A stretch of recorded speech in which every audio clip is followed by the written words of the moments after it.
नमस्कार. प्राध्यापक डॉक्टर सुरेश मेणे लिखित मनाचे श्लोक अध्यात्माची पाऊलवाट या पुस्तकाचे क्रमशः वाचन. आजचा भाग.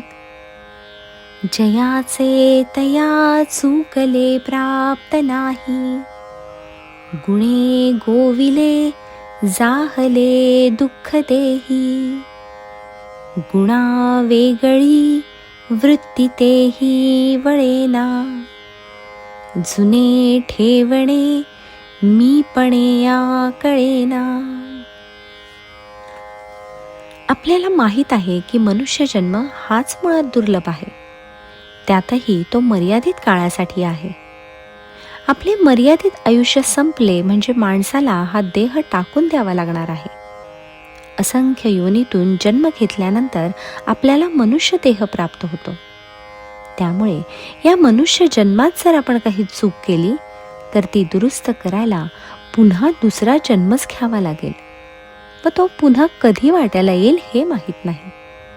तेव्हा अशा अनिश्चित मनुष्याच्या पुनर्जन्माचा काहीही भरोसा नाही. जे काय करायचे ते याच जन्मात करीन असे ठरवले पाहिजे. पण जर या जन्मात चूक केली की सारे संपले. म्हणून समर्थ म्हणतात की जयाचे तया चुकले प्राप्त नाही. एकदा का या जन्मात चूक केली तर पुन्हा परमेश्वर प्राप्तीची आशाच नको. त्यामुळे लगेच सुरुवात केली पाहिजे. संत कबीर म्हणतात, कल करे सो आज कर, आज करे सो अब. यासाठी देह आणि आत्मा वेगळे केले पाहिजे. त्याऐवजी आपण आपल्या स्वतःला सत्व, रज आणि तम या त्रिगुणात अडकवतो.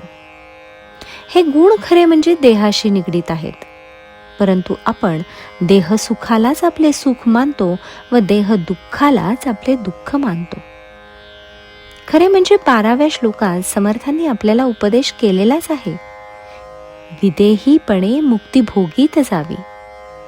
पण आपण मात्र देहाचे चोचले पुरवीत जातो. या जगात आल्यानंतर आपल्याला आपला उद्धार करायचा आहे हेच आपण विसरून जातो व या उलट या जगरूपी बंदिशाळेत आपण आनंदाने राहायला लागतो. पिंजऱ्यातला पोपट जसा सुरुवातीचे 2-4 दिवस मलूल दिसतो व नंतर तो पिंजऱ्यातही खुशीत राहतो व नंतर त्या पिंजऱ्यात इतका अडकतो की एखाद्या वेळेस दार उघडे राहिले तरी तो उडून जात नाही.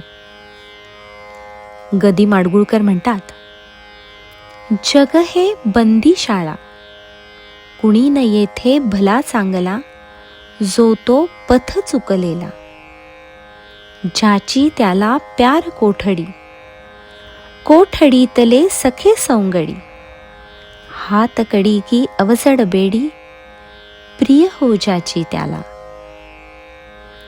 जो तो आपल्या जागी जखडे, नजर न धावे तटापलीकडे, उंबरातले किडे मकोडे, उंबरी करीती लीला,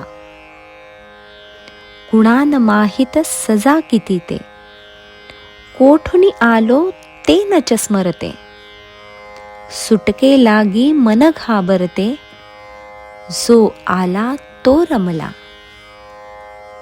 माणसाची प्रवृत्तीच मुळात देहाच्या पलीकडे जाणून घेण्याची नसते.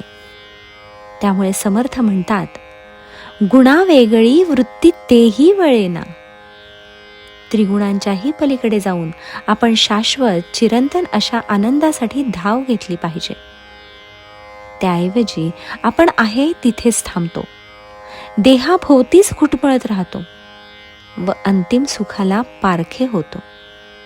त्यामुळे त्याला जुना ठेवा सहजपणे हाती लागत नाही व परमेश्वर प्राप्तीला तो मुकतो. म्हणून माणसाने मी देही ही भावना सोडून विदेही भावना अंगीकारली पाहिजे. यासाठी भगवंताला शरण जाणे, त्याचे सत्य स्वरूप ओळखणे याचीच गरज आहे.